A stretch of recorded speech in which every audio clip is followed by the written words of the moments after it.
Praise the lord brothers and sisters. ಈಗ ನಾವು ಒಂದು ಪ್ರಾರ್ಥನೆಯನ್ನು ಮಾಡಿಕೊಳ್ಳೋಣ. ನಮ್ಮನ್ನು ಬಹಳವಾಗಿ ಪ್ರೀತಿ ಮಾಡುವ ನಮ್ಮ ತಂದೆಯಾದ ದೇವರೇ, ಈ ಹೊಸ ದಿನವನ್ನು ನಮಗೆ ಅನುಗ್ರಹ ಮಾಡಿದ್ದಕ್ಕಾಗಿ ಸ್ತೋತ್ರ ಹೇಳುವವರಾಗಿದ್ದೀವಿ ಸ್ವಾಮಿ. ಕಳೆದ ದಿನ ಎಲ್ಲ ನಮ್ಮನ್ನು ಕಾಯ್ದು ಕಾಪಾಡೋದಕ್ಕಾಗಿ ಸ್ತೋತ್ರ ಹೇಳುತ್ತೇನೆ ಸ್ವಾಮಿ. ಈಗ ನಾನು ವಾಕ್ಯವನ್ನು ಹಂಚುವಾಗ ನೀನು ನನ್ನ ಸಂಗಡ ಇರಬೇಕಾಗಿ ಬೇಡಿಕೊಳ್ಳುವಳಾಗಿದ್ದೇನೆ ಸ್ವಾಮಿ.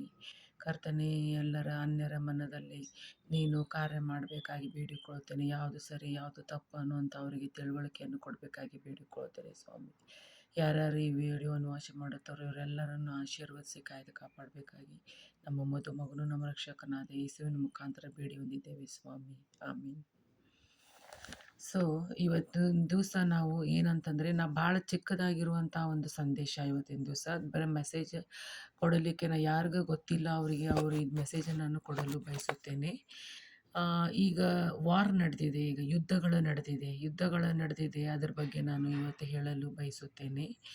ಇದು ಯುದ್ಧಗಳು ನಡೆದಿದೆ ಅಂತಂದರೆ, ಇದು ಯುದ್ಧಗಳಂಗೆ ಸಾಮಾನ್ಯವಾಗಿ ಇರುವಂಥ ಯುದ್ಧ ಅಂತಂದರೆ ನಾವು ಹೇಳ್ತೇವೆ ಬರೀ ಸಿಂಪಲ್ಲಾಗಿ ಏನು ಯುದ್ಧ ಮಾಡ್ತಾರೆ, ಇವ್ರು ಅವ್ರ ಮ್ಯಾಗ ಅಟ್ಯಾಕ್ ಮಾಡ್ತಾರೆ, ಅವ್ರು ಇವ್ರ ಮ್ಯಾಗ ಅಟ್ಯಾಕ್ ಮಾಡ್ತಾರೆ ಅಂತೇಳಿ ನಾವು ಇಲ್ಲಿ ನೋಡ್ತೀವಿ. ಆದರೆ ಯುದ್ಧ ಅಂತಂದರೆ ಬಹಳವಾಗಿ ಎಷ್ಟು ಜನರು ಅಲ್ಲಿ ಸಾಯುತ್ತಾರೆ ಮತ್ತು ಎಷ್ಟು ಫ್ಯಾಮ್ಲೀಸ್ಗಳು ಅನಾಥವಾಗುತ್ತವೆ ಮತ್ತು ಹೇಗಾಗುತ್ತದೆ ಅಂಥೇಳಿ ನಾವು ಫಸ್ಟ್ ವರ್ಲ್ಡ್ ವಾರ್ನಾಗೂ ಸೆಕೆಂಡ್ ವರ್ಲ್ಡ್ ವಾರ್ನಾಗೂ ನಾವು ನೋಡಿದ್ದೇವೆ. ನಾವು ಯುದ್ಧಗಳಿಗೆ ಬಿಫೋರ್ ನಾನು ಯುದ್ಧ ಅಂತಂದರೆ ಈಗ ಯುದ್ಧ ವಾರದ ಎಲ್ಲಿ ಬರುತ್ತದೆ, ಅದು ಹೇಗೆ ಅಂತಂದು ನಾನು ನಿಮ್ಗೆ ಹೇಳಲು ಒಂದು ಚಿಕ್ಕದಾಗಿ ಇವತ್ತಿನಿರುವಂತಹ ಒಂದು ಮೆಸೇಜ್ ಅದು. ಇಲ್ಲೀಗ ಒಂದು ದೃಷ್ಟಾಂತವನ್ನು ನಾನು ಹೇಳಲು ಬಯಸುತ್ತೇನೆ. ನೋಡ್ರಿ, ಈಗ ರೊಮ್ಯಾನಿಯಾ ಒಂದು ಸಿಟಿ ಒಳಗೆ ಅಲ್ಲಿ ಒಂದು ತಂದೆಗೆ 3 ಮಂದಿ ಮಕ್ಳು ಇರ್ತಾರೆ ರೀ. 3 ಮಂದಿ ಮಕ್ಳು ಇರ್ತಾರೆ. ಅವರು ಏನು ಮಾಡ್ತಾರೆ ಅಂತಂದ್ರೆ, 3 ಮಂದಿ ಮಕ್ಳು ಅವರು ಜೀವನ ಮಾಡ್ತಿರ್ತಾರೆ. ಅವಾಗ ಯುದ್ಧ ನಡೀತಿರ್ತೈತೆ. ಯುದ್ಧ ನಡೆಯುವಾಗ ತಂದೆ ಮೇಲೆ ಬಾಂಬ್ ಬ್ಲಾಸ್ಟ್ ಆಗಿಬಿಡ್ತೈತಿ. ತಂದೆ ಸತ್ತು ಹೋಗ್ಬಿಡ್ತಾನೆ. ತಂದೆ ಸಿಂಗರ್ ಇರ್ತಾನೆ, ಸತ್ತು ಹೋಗ್ಬಿಡ್ತಾನೆ.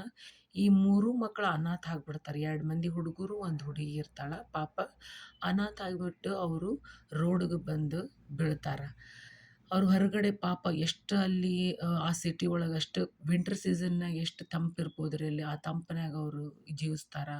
ಅವ್ರು ಎಷ್ಟು ಕಷ್ಟಗಳನ್ನು ಅನುಭವಿಸಿ ಆಮೇಲೆ ಯುದ್ಧ ಎಲ್ಲ ಮುಗಿತೈತಿ. ಆಮೇಲೆ ಅವ್ರ ತಂಗಿಗೆ ಅವರು ಆ ಊಟ ಇಲ್ಲದೆ ಇರುವಾಗ ಅವರ ತಂಗಿ ಅಲ್ಲ, ಅಕ್ಕಳಿಗೆ ಕ್ಷೇಮವಿರುವುದಿಲ್ಲ. ಆ 2 ಹುಡುಗರು ಏನು ಮಾಡ್ತಾರೆ, ಅವ್ರ ಅಕ್ಕನ ಸಾಕ್ತಾರೆ. ಅವ್ರು ಹೋಗಿ ಒಂದು ಅಡ್ಮಿಟ್ ಮಾಡ್ತಾರೆ. ಅವಳಿಗೆ TB ಬಂದಿರ್ತೈತಿ. ಪಾಪ TB ಬಂದಿರುವಾಗ ಅವಳಿಗೆ ಸ್ಪೈನಲ್ ಕಾರ್ಡ್ TB ಬಂದಿರ್ತೈತಿ. ಅವಳಿಗೆ ಅಡ್ಮಿಟ್ ಮಾಡ್ತಾರೆ.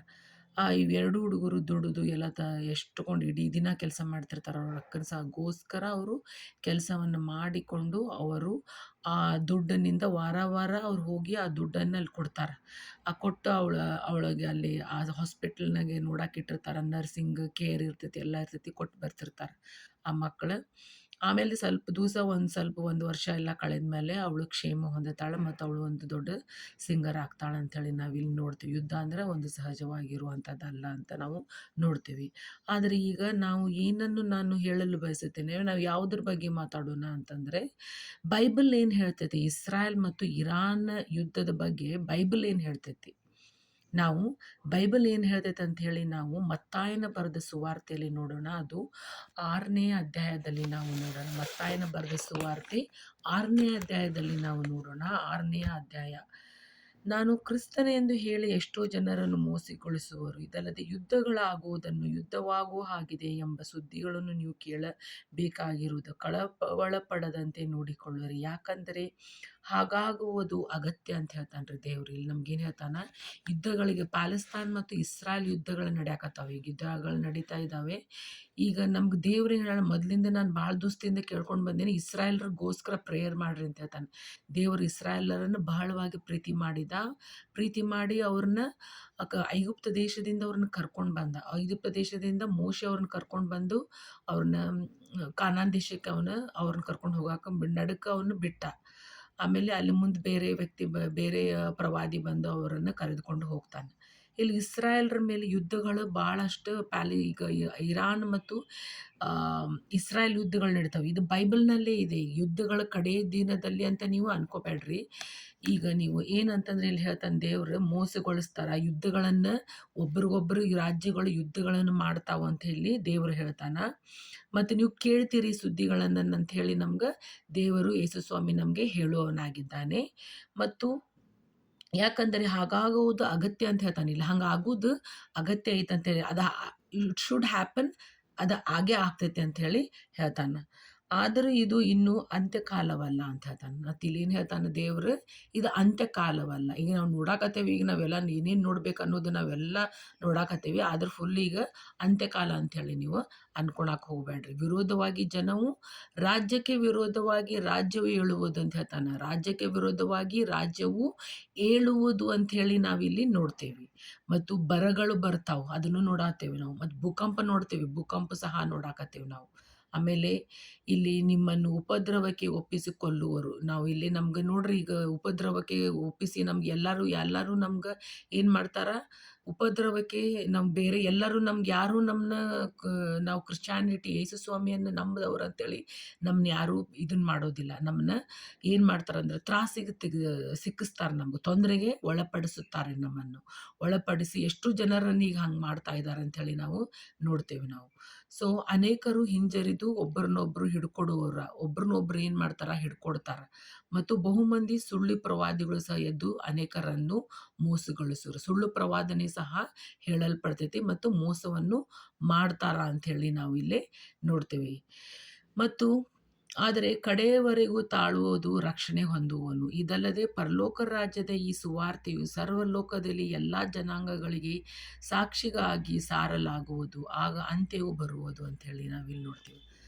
ಲಾಸ್ಟಿಗೆ ನಾವು ಎಲ್ಲರೂ ರಕ್ಷಣೆ ಹೊಂದುತ್ತಾರೆ. ದೇವ್ರಿಗೆ ಒಬ್ರಿಗೆ ಬಿಟ್ಟು ಎಲ್ಲರಿಗೋಸ್ಕರ ದೇವ್ರು ಏನು ಮಾಡ್ತಾನೆ, ರಕ್ಷಣೆ ಹೊಂದ್ಬೇಕಂತೇಳಿ ಅವನ್ನ ಹೇಳ್ತಾನೆ. ಎಲ್ಲರೂ ರಕ್ಷಣೆ ಹೊಂದಬೇಕು, ದೇವ್ರ ಕಡೆಗೆ ಸೇರಿಕೊಳ್ಳಬೇಕಂತೇಳಿ ಅವನ ಇಚ್ಛೆ ಆಗೈತ್ರಿ. ಒಬ್ಬರನ್ನು ನಾಶವಾಗಬಾರ್ದು ಅಂತ ಹೇಳಿ ನೋಡ್ತಾನೆ. ಈಗ ದೇವ್ರು ನಮ್ಮನ್ನ ರಕ್ಷಣೆ ಹೊಂದಬೇಕಂತಂದ್ರೆ ನಾವು ಈಗ ನಮ್ಗೆ ದೇವ್ರ ಅಂತ್ಯಕಾಲದಲ್ಲಿ ಈಗ ನಾವು ಏನು ಹೇಳಕತ್ತಾನೆ ಇಲ್ಲ ಅಂತಂದ್ರೆ, ಇಸ್ರಾಯೇಲ್ ಮತ್ತು ಇರಾನ್ ಕಾಲದಲ್ಲಿ ನೀವು ಭಯ ಪಡಬೇಡ್ರಿ ಮತ್ತು ಪ್ಯಾನಿಕ್ ಅಟ್ಯಾಕ್ ಆಗಬೇಡ್ರಿ. ನೀವು ಪ್ಯಾನಿಕ್ ಅಟ್ಯಾಕ್ ಆಗಬೇಡ್ರಿ. ಮತ್ತು ನಮ್ದು ಕ್ರಿಶ್ಚಾನಿಟಿಯ ಜಾಬ್ ಏನಂತಂದ್ರೆ, ನಮ್ದು ಏನಂದ್ರೆ ನಾವು ದೇವರ ಆತ್ಮದಲ್ಲಿ ನಡೆಯೋರಾಗಿರೋಣ. ನಾವು ದೇವರ ಆತ್ಮದಲ್ಲಿ ನಡೆಯೋರಾಗಿರೋಣ. ಮತ್ತು ನಾವು ಹೆದರುವುದು ಬೇಡ. ಮತ್ತು ನಾವು ಶಕ್ತಿಯುತವಾಗಿರೋಣ. ಒಬ್ರಿಗೊಬ್ಬರ ಪ್ರೀತಿಯಿಂದಿರೋಣ. ಸೆಲ್ಫ್ ಡಿಸಿಪ್ಲಿನ್ ಅಂತ ಇರೋಣ ಅಂತೇಳಿ ನಮಗಿಲ್ಲಿ ದೇವರು ಹೇಳುತ್ತಾನೆ. ನಾವು ಈ ವಾಕ್ಯದಲ್ಲಿ, ಈ ವಾಕ್ಯ ಭಾಗದಲ್ಲಿ ನೋಡಿದರೆ ನಮ್ಗೇನು ಅನಿಸ್ತೈತೆ ಅಂತಂದ್ರೆ, ಈಗ ಎಂಡ್ ಕಾಲ ಆಗ್ಬಿಡ್ತಪ್ಪ ಅಂಥೇಳಿ ನಾವು ಅನ್ಕೊಳೋದು ಬೇಡ. ನಾವು ಎಂಡ್ ಕಾಲದಾಗ ನಮ್ಗೆ ಅನಿಸ್ಬೋದು ನಾವು. ಆದರೆ ದೇವ್ರು ಹೇಳ್ತಾನೆ, according to Jesus Christ, this is not the end. At the end according to Jesus Christ, ಇದು ಎಂಡ್ ಅಲ್ಲ. So this is no time to follow popular ಒಪಿನಿಯನ್ಸ್ಗಳನ್ನು ನಾವು ಫಾಲೋ ಮಾಡೋದಲ್ಲ. ದೇವರ ವಾಕ್ಯವನ್ನು ನಾವು ಕೇಳೋರಾಗಿರೋಣ. ದೇವರ ವಾಕ್ಯವನ್ನು ನಾವು ಕೇಳುವರಾಗಿರೋಣ. ಮತ್ತು ಇಲ್ಲಿ ನಾವು ಯಾವುದು ಚಾಪ್ಟರ್ನಲ್ಲಿ ಮತ್ತು ನಾವು ಯುದ್ಧದ ಬಗ್ಗೆ ಇಲ್ಲಿ ನಾವು ಇರೋದು ಅಂತಂದ್ರೆ, ಅದು ಪ್ರಕಟಣೆಯ ಗ್ರಂಥದಲ್ಲಿ ನಾವು 1 ಮತ್ತು 6ನೇ ಅಧ್ಯಾಯ, ಆಸ್ಯ ಸೀಮೆ 7 ಸಭೆಗಳಿಗೆ ಯೋಹಾನನು ಬರೆದ ಪತ್ರಿಕೆ. ಯೋಹಾನನು ನೋಡುತ್ತಾನೆ ಇಲ್ಲಿ, ಅದು ರೆವಲ್ಯೂಷನ್ ಚಾಪ್ಟರ್ನಲ್ಲಿ ನೋಡ್ತೇವೆ ನಾವು. ಇಲ್ಲಿ ಏನು ಹೇಳ್ತೈತಿ, 6ನೇ ಸಂಧಿ ಒಳಗಿಂದ 6ನೇದ್ರೊಳಗೆ ನಾನು ಓದ್ತೇನೆ, 6ರಿಂದ 7 ಒಳಗೆ ಮಠ ನಾನು ಓದ್ತೇನೆ ಏನಂತಂದ್ರೆ, ರೆವಲ್ಯೂಷನ್ 1ನೇ ಚಾಪ್ಟರ್ನಾಗ, ನಮ್ಮನ್ನು ಪ್ರೀತಿಸುವನು ತನ್ನ ರಕ್ತದ ಮೂಲಕ ನಮ್ಮನ್ನು ಪಾಪಗಳಿಂದ ಬಿಡಿಸುವನು. ನಮ್ಮನ್ನು ರಾಜ್ಯವನ್ನಾಗಿಯೂ ತನ್ನ ತಂದೆಯಾದ ದೇವರಿಗೆ ಯಾಜಕರನ್ನಾಗಿ ಮಾಡಿದವನು ಆಗಿರುವ ಆತನಿಗೆ ಯುಗಾಂತರಗಳಲ್ಲಿ ಘನ ಮಹತ್ವಗಳಿರಲಿ. ಆಮೇನ್. ಈಗೋ ಮೇಘಗಳೊಂದಿಗೆ ಬರುತ್ತಾನೆ, ಎಲ್ಲರ ಕಣ್ಣುಗಳು ಆತನನ್ನು ಕಾಣುವು, ಆತನನ್ನು ಇರಿದವರು ಸಹ ಕಾಣುವರು, ಭೂಮಿಯಲ್ಲಿರುವ ಎಲ್ಲ ಕುಲದವರು ಆತನನ್ನು ನೋಡಿ ಎದೆ ಬಡ್ಕೊಳ್ಳುವರು. ಹೌದು, ಹಾಗೆ ಆಗುವುದು. ಆಮೇನ್. ಸೊ ಇಲ್ಲಿ ರೆವಲ್ಯೂಷನ್ ಚಾಪ್ಟರ್ನಲ್ಲಿ ಸಹ ನೋಡ್ತೇವೆ. ಯಾವಾಗಲೂ ನೆನ್ಪಿಟ್ಕೊರಿ, ನಾವು ಪ್ರೇಯರನ್ನು ಮಾಡಬೇಕು, ನಾವು ಪ್ರಾರ್ಥನೆಯನ್ನು ಮಾಡಬೇಕು, ಪವರ್ಫುಲ್ಲಾಗಿ ಪ್ರೇಯರನ್ನು ಮಾಡಬೇಕು.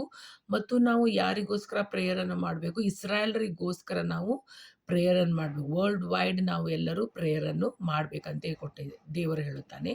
ಮತ್ತು ದೇವರು ನಮಗೆ ಅಥಾರಿಟಿಯನ್ನು ಕೊಟ್ಟಿದ್ದಾನೆ. ಪ್ರೇಯರ್ ಮಾಡೋದ್ರೊಳಗೆ ನಮ್ಮ ದೇವ್ರು ಏನು ಹೇಳಾನ, ಅಥಾರಿಟಿಯನ್ನು ಕೊಟ್ಟಾನ. ಎಲ್ಲರಿಗೂ ಅಥಾರಿಟಿ ಕೊಟ್ಟಾನ. ನಾವು ಕತ್ತಲೆಯಲ್ಲಿ ನಡೆಯದೆ ನಾವು ಬೆಳಕಿನಲ್ಲಿ ನಡೆಯೋಣ ಮತ್ತು ಸೈತಾನನ ಬಲೆಗೆ ನಾವು ಒಳಗಾಗದೆ ನಾವು ದೇವರ ಚಿತ್ತಕ್ಕೆ ಅನುಸಾರವಾಗಿ ನಡೆಯೋಣ. ಇಲ್ಲಿ ಬಂದ ದೇವರು, ಅಲ್ಲಿ ಬಂದ ದೇವರು ಅಂತೇಳಿ ಸುಳ್ಳು ಬೋಧಕರು ಹೇಳಬಹುದು. ಆದರೆ ದೇವರು ಬರುವಾಗ ನಮಗೆ ನಮ್ಮ ಎದುರಿನಲ್ಲೇ ಕಾಣುತ್ತಾನೆ.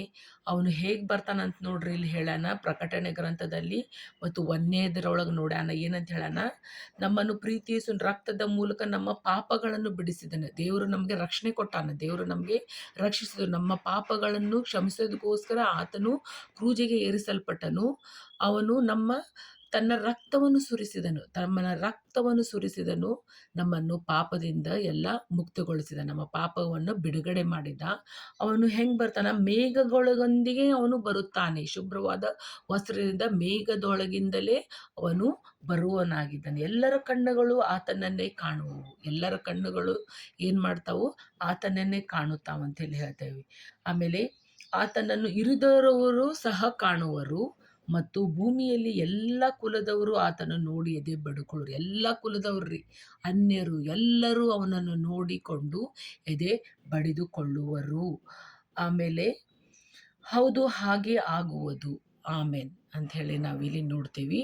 ಸೊ ಇಲ್ಲಿ ನಾವು ದೇವರದು ಮತ್ತು ಚರ್ಚ್ನಲ್ಲಿ ನಾವು ಲಾಸ್ಟಿಗೆ ಏನು ಮಾಡ್ತೇವೆ, ಚರ್ಚ್ ನಾವು ನೋಡ್ತೇವೆ. Authority is given to the church also. ಆಮೇಲೆ the church is the hope of the world ಅಂತ ಹೇಳಿ ನಾವು ಇಲ್ಲಿ ರೆವಲ್ಯೂಷನ್ ಚಾಪ್ಟರ್ನಾಗ ನಾವು ಮತ್ತಾಯನ ಬರೆದ ಸುವಾರ್ತೆ ನಲ್ಲಿ ನಾವು ನೋಡೋರಾಗಿದ್ದೇವೆ. ಅದು ಈಗ ನಾ ಹೇಳಿದ ಪ್ರಕಾರ ನಾವು ಯಾಕೆ ಯುದ್ಧ ಮಾಡ್ತೇವೆ ಅಂತೇಳಿ ಕೆಲವು ಜನರಿಗೆ ಗೊತ್ತಿರಲಿಲ್ಲ, ನಾವು ಅನ್ಯರಿಗೆ ಗೊತ್ತಿರಲಿಲ್ಲ. ಇಲ್ಲಿ ಬೈಬಲ್ನಲ್ಲಿ ಬರೆದಿದೆ ಅಂತ ಹೇಳಿ ನಾನು ಇಲ್ಲಿ ಹೇಳಲು ಬಯಸಿದ್ದೆ. ಅದಕ್ಕಾಗಿ ನಾನು ಒಂದು ಸಣ್ಣ ಮೆಸೇಜನ್ನು ಹೇಳಿದೆ. ಆಮೇನ್. ಪ್ರಾರ್ಥನೆಯನ್ನು ಮಾಡಿಕೊಳ್ಳೋಣ. ನಮ್ಮನ್ನು ಬಹಳವಾಗಿ ಪ್ರೀತಿ ಮಾಡುವ ನಮ್ಮ ತಂದೆಯಾದ ದೇವರೇ, ನಿನ್ನ ನಾಮಕ್ಕೆ ಸ್ತೋತ್ರ ಉಂಟಾಗಲಿ ಸ್ವಾಮಿ. ಪರಲೋಕ ಭೂಲೋಕವನ್ನು ಸೃಷ್ಟಿಸಿದ ಸರ್ವಶಕ್ತನಾಗಿ ತಂದೆಯಾದ ದೇವರೇ, ಕರ್ತನೆ, ಯಾರ್ಯಾರು ಈ ವಿಡಿಯೋಗಳನ್ನು ನೋಡುತ್ತಾ ಇದ್ದಾರೆ ಅವರೆಲ್ಲರನ್ನು ಆಶೀರ್ವದಿಸಿ ಕ್ಷೇಮವನ್ನು ಕೊಡಬೇಕಾಗಿ ಬೇಡಿಕೊಳ್ಳುತ್ತೇನೆ. ಅನ್ಯರು ನೋಡುವ ಅವರ ಹೃದಯದಲ್ಲಿ ನೀನು ಬದಲಾವಣೆಯನ್ನು ತರಬೇಕಾಗಿ ಬೇಡಿಕೊಳ್ಳುತ್ತೇನೆ ಸ್ವಾಮಿ. ಒಂದಾದರೂ ಎರಡಾದರೂ ಹೃದಯವನ್ನು ನೀನು ಬದಲಾಯಿಸಬೇಕಾಗಿ ಬೇಡಿಕೊಳ್ಳಲಾಗಿದ್ದೇನೆ ಸ್ವಾಮಿ.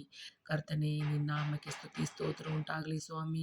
ನೀನೇ ಆದಿಯೂ ಅಂತ್ಯವೂ ಆಗಿದ್ದೆ ಸ್ವಾಮಿ. ನಿನ್ನ ಎರಡನೇ ಬರುಣಕ್ಕಾಗಿ ನಾವು ಎದುರು ನೋಡುವವರಾಗಿದ್ದೇವೆ ಸ್ವಾಮಿ. ನಾನು ಕೇಳೋದಕ್ಕಿಂತಲೂ ಬೇಡೋದಕ್ಕಿಂತಲೂ ಮುದ್ದು ಮಗನು ನಮ್ಮ ರಕ್ಷಕನಾದ ಯೇಸುವಿನ ಮುಖಾಂತರ ಬೇಡಿ ಹೊಂದಿದ್ದೇವೆ ಸ್ವಾಮಿ. ಆಮೇಲೆ